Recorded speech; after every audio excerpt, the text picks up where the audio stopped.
Citing the 14th Amendment, the Colorado Supreme Court rules former President Donald Trump is ineligible to run again. And Rite is accused of recklessly using AI technology on its customers. The Morning Rundown starts now. From the Straight Arrow News Studio, bringing the stories that matter to you from across the United States and around the world. This is the Morning Rundown. Today is Wednesday, December 20th. Thank you for joining us. I'm Kara Rucker. Former President Donald Trump has been disqualified from appearing on Colorado's primary ballot next year after the state Supreme Court ruled Trump is ineligible to serve as president because of his role in the January 6 riot at the U.S. Capitol. The 4-3 ruling is based on Colorado's High Court's interpretation of Section 3 of the 14th Amendment, reversing a decision from a lower court. Trump's team has said it would immediately appeal the decision to the U.S. Supreme Court. Colorado's Supreme Court is the first in the nation to find the 14th Amendment's insurrection clause applies to the former president. Similar lawsuits in several other states have been dismissed. Colorado's High Court, consisting of all Democratic appointees, reversed a decision by a district judge last month that found while Trump incited an insurrection, Section 3 did not apply to the presidency. Trump is facing federal charges related to January 6, but has not been found guilty of any crimes as of today. One of the three dissenting judges said without a conviction, the court was depriving Trump of due process. Trump's campaign called the ruling flawed and believes it will be overturned. The Colorado Supreme Court's decision won't take effect until at least January 4th, giving time for an appeal to play out. Less than 24 hours after Texas Governor Greg Abbott signed a law that will allow Texas law enforcement to arrest migrants crossing the border illegally, civil rights groups, along with the largest border county in the state, have filed a lawsuit claiming the new law is unconstitutional. The law, which is set to go into effect in March, also gives power to judges to order deportations. It comes as record numbers of migrants have made it to the U.S.-Mexico border and a surge in illegal border crossings. The Republican governor said the law is necessary while expressing frustration with the Biden administration's immigration policies.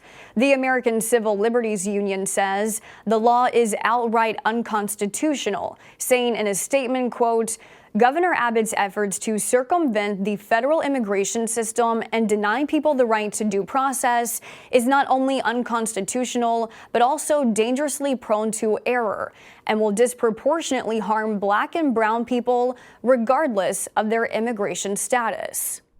Republican state representatives who back the law say Texas and other border states have the absolute right to enforce their borders. Now the courts will decide that.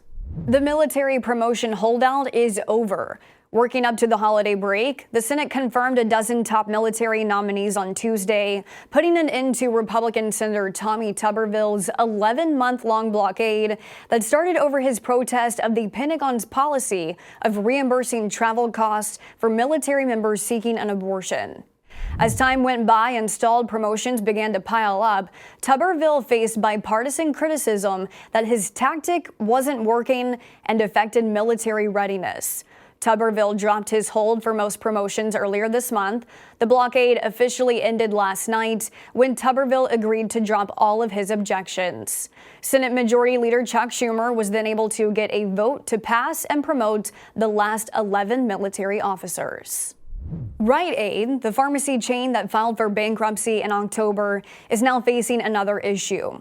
It is being banned from using artificial intelligence facial recognition technology for surveillance purposes for 5 years to settle charges by the Federal Trade Commission. In a statement Tuesday, the FTC said the retailer failed to implement, quote, reasonable procedures and prevent harm to consumers in its use of facial recognition in hundreds of its stores. The agency said Rite reckless use of AI left customers facing humiliation. In its complaint, the FTC said between 2012 and 2020, Rite used AI to capture images of all its customers at select stores and created a database of persons of interest suspected of past wrongdoings like shoplifting. The system would send out match alerts to Rite Aid workers, who were then instructed to tell the customers to leave the store. The FTC said this led to numerous false positives. The FTC said Rite Aid did not inform its customers of the technology being used in its stores and instructed employees not to reveal anything to consumers or the media. In a statement, Rite Aid said it had stopped using the technology in a small group of stores more than 3 years ago.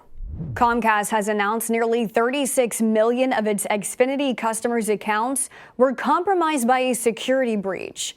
According to the cable giant, hackers were able to gain access to its systems through a vulnerability in software provided by the cloud computing company Citrix. The unauthorized access occurred between October 16th and 19th, more than 2 weeks after Citrix disclosed its software issue. Customer data that was likely acquired includes usernames, contact details, and the last 4 digits of social security numbers. In a letter to customers, Comcast says it notified authorities as soon as it discovered the breach, adding the software issue has been resolved, though Xfinity users are being required to reset their passwords.